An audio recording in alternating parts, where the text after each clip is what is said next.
दुनिया इस वक्त एक ऐसे मोड़ पर खड़ी है जहां हर फैसला आने वाले दशकों की दिशा तय कर सकता है। जो कुछ भी आज वेनेजुएला के नाम पर हो रहा है वह सिर्फ एक देश की कहानी नहीं है, यह पूरी दुनिया की पावर पॉलिटिक्स का आईना है। और अब जब अमेरिका अपने कदम आगे बढ़ा चुका है तो सवाल सिर्फ इतना नहीं है कि अगला निशाना कौन होगा, बल्कि सवाल यह है, चाइना और रशिया क्या चुप बैठेंगे? दोस्तों, इतिहास गवाह है, जब भी किसी छोटे या कमजोर देश पर बड़ी ताकतें नजर डालती हैं, तो उसके पीछे कोई न कोई रणनीतिक कारण जरूर होता है।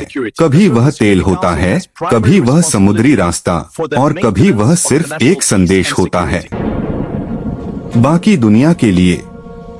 आज वही कहानी दोहराई जा रही है वेनेजुएला में, लेकिन इस बार फर्क यह है कि दुनिया अब यूनिपोलर नहीं रही।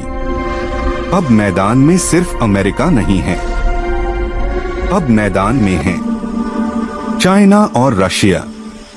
अमेरिका का वेनेजुएला पर दबाव अचानक नहीं बढ़ा। सालों से sanctions, political interference, regime change की बातें, ऑपोजिशन सपोर्ट, ये सब चलता आ रहा है। लेकिन हाल के महीनों में अमेरिका ने अपने संकेत और तेज कर दिए हैं। क्यों?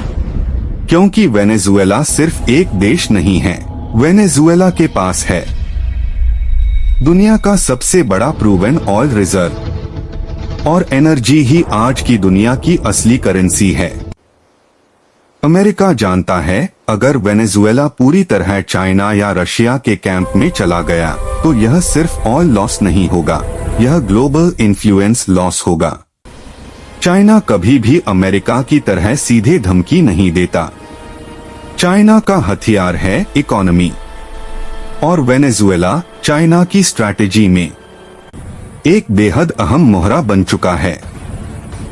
चाइना ने वेनेजुएला के साथ ऐसे ऑयल डील्स किए हैं जो डॉलर के बाहर होते हैं, युआन में पेमेंट, लॉन्ग टर्म कॉन्ट्रैक्ट्स और बार्टर सिस्टम्स। इसका मतलब साफ है, अमेरिका की सबसे बड़ी ताकत डॉलर डोमिनेंस धीरे धीरे कमजोर हो रही है।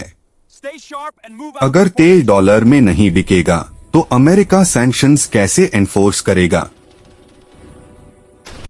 चाइना सिर्फ तेल नहीं खरीद रहा, चाइना बना रहा है ports, power plants, roads, telecom networks. Venezuela में यानी भविष्य की इकोनॉमी की नसें चाइना के हाथ में। यह वही मॉडल है जो चाइना ने अफ्रीका और एशिया में अपनाया। चाइना जानता है अमेरिका को सीधा टकराव नहीं, सिस्टमैटिक चैलेंज से डर लगता है। इसलिए BRICS currency idea, oil trade without dollar, financial institutions alternative, Venezuela को इस इकोसिस्टम में फिट किया जा रहा है। जहां चाइना चुपचाप खेलता है, वहीं रशिया खुलकर संकेत देता है।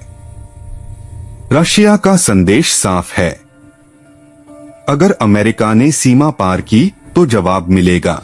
रशिया का मिलिट्री सिग्नल, रशिया ने वेनेजुएला में military advisers, defence cooperation, joint drills के जरिए बता दिया है वेनेजुएला अकेला नहीं है।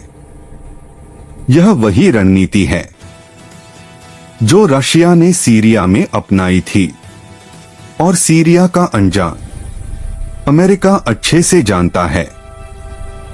रशिया का डिफेंस सपोर्ट, वेनेजुएला को air defence systems, radar networks, missile technology देकर रशिया ने अमेरिका के लिए कॉस्ट बढ़ा दी है।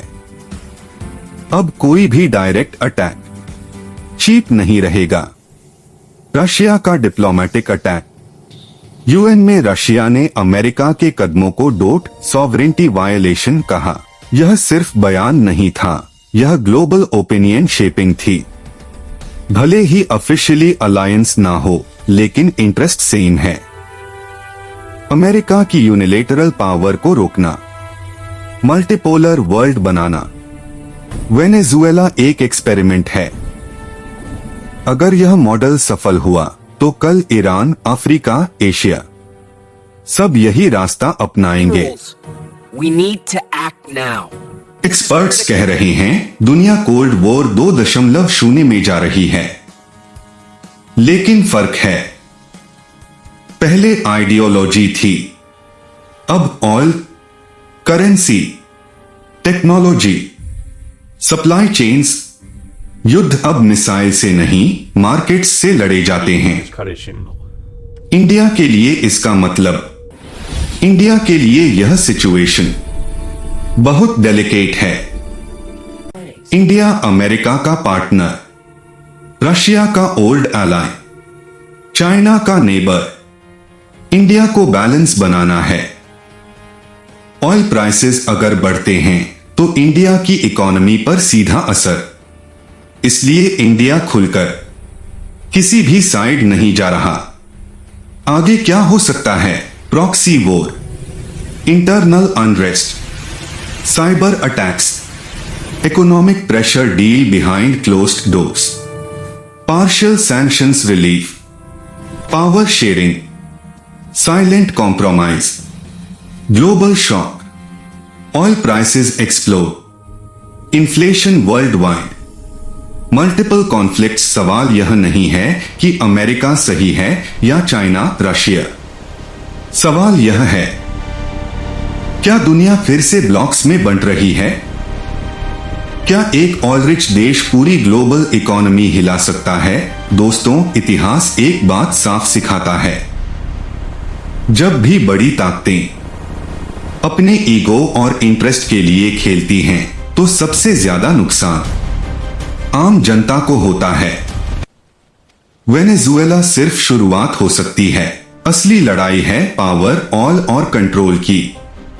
और इस लड़ाई का अगला अध्याय दुनिया बहुत जल्द देखने वाली है।